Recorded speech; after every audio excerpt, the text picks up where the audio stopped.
I went to the Columbus College of Art and Design. A lot of the tattooers in that area are all classically trained artists doing tattoos. So when I came down to Florida, things down here are a little bit different. There's a lot of different variety of tattooers.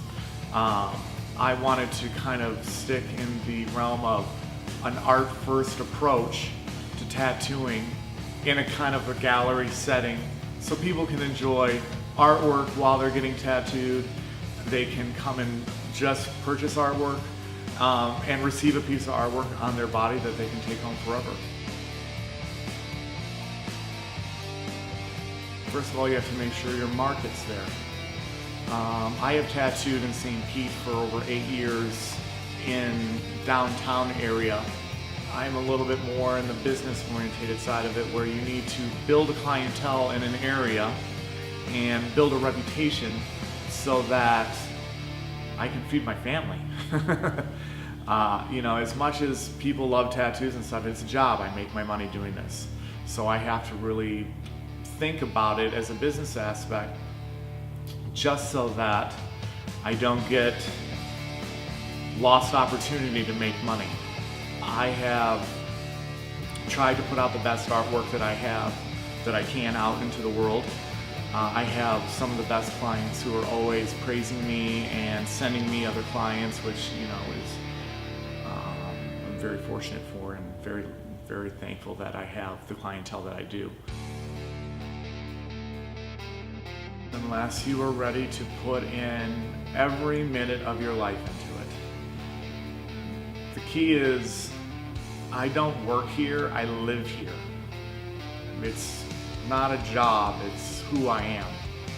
If you're not ready to sacrifice and sweat and fail and pick yourself up and fail again and pick yourself up again, don't open up a business at all. If you're starting to think that you want to get into tattooing or owning a gallery or anything like that, just realize that it is a lot of work. As much as people say, oh, you must love your job, yes I do, to a point, but on the other hand, it's a job, you know. I come from a very business-orientated frame of mind. I run a business. You know, I want to make sure that the bills are paid. I want to make sure that my guys are taken care of. Everyone has families and mouths to feed. I want to make sure that I'm doing the best and most that I can do to help make them happy. Making your employees happy is one of the key factors into running yourself a good business. You know, if you have cranky employees, you're not going to have a great product. Especially when it comes to artists. Everyone knows artists are finicky and very, you know, they need to be nurtured and loved so that they produce as well as they can. In tattooing, there's a lot of people who come to me all the time looking for, how do I get into tattooing? And how I want an apprenticeship. Well, most people take it the wrong way, where, you know, picking up a phone and calling someone and ask them, can you please teach me a craft that could change my life, is not the best approach to take it. Put yourself a portfolio together, be serious about it, come into the shop, talk with somebody. You know, a lot of the fact of, yeah, you have to be able to do art and tattoo, but you have to learn how to talk to people, you know, communicate your ideas and listen to others. You need to make sure that you're able to take someone's idea and push it further than they even wanted or even have thought that it could have possibly been. Probably my most memorable tattoo that I ever gave was a memorial tattoo for my father to my mother. It was just very hard for both of us, and it came out great. And it's something that was just, you know, super important for her and also important for me. It always will be, you know. I have a lot of really good memories on a lot of really, really good tattoos that I've done. But I think that one was probably just the most meaningful and special for me and her.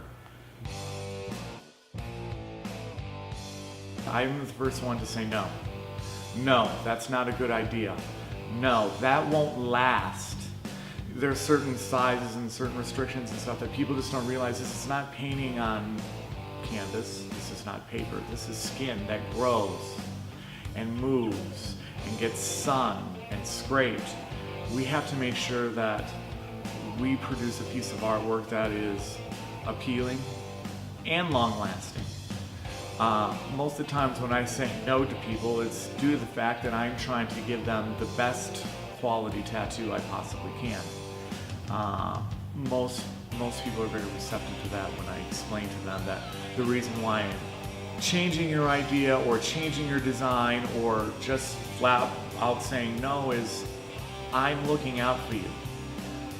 We have lots of young people coming in trying to get, their hands, their knuckles, their necks tattooed.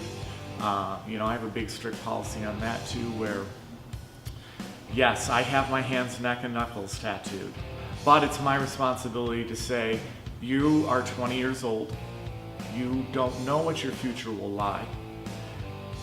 It's probably not in your best interest to get a huge neck tattoo due to the fact of, even though that tattoos are more mainstream today, there is still a stigma that unfortunately is still out there. I understand that that's part of it. I listen to my clients when they say, I can't get it past this part for work. Completely understood. You never know what's going to happen in your future. I never thought when I went to art school that I was going to be a tattooer. It had never crossed my mind until I was 28, and if I, went out there and tattooed everything everyone wanted, I just couldn't do that just due to the fact that I feel it is my responsibility sometimes to say, no, that's not a good idea. I don't want my name attached to it.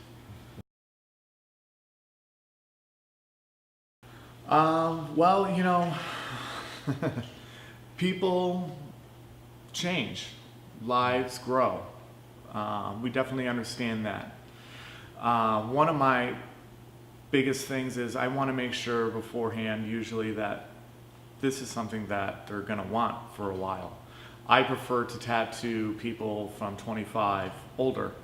They usually have a little bit more of an idea of what they want for a lifelong tattoo. I get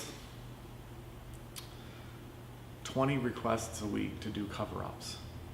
Fix other people's work. Oh, I was 18, I got this. I got someone's name, I need to cover that. It happens. People grow and change, and we all know that, you just have an evolution of life, and, tastes and design and lovers and change. So, we do a lot of cover-ups here to try to help people evolve to the next level. Do we like doing them? No. It's usually a pain. But we do it just for the fact of sometimes it's just nice to help someone get rid of something from their past and look forward to the future. Part of what we do here at Black Amethyst is there's a lot of trends in tattooing, and a lot of people find these trends online, and a lot of people are getting the same sort of tattoos. I found this picture online, this is what I want.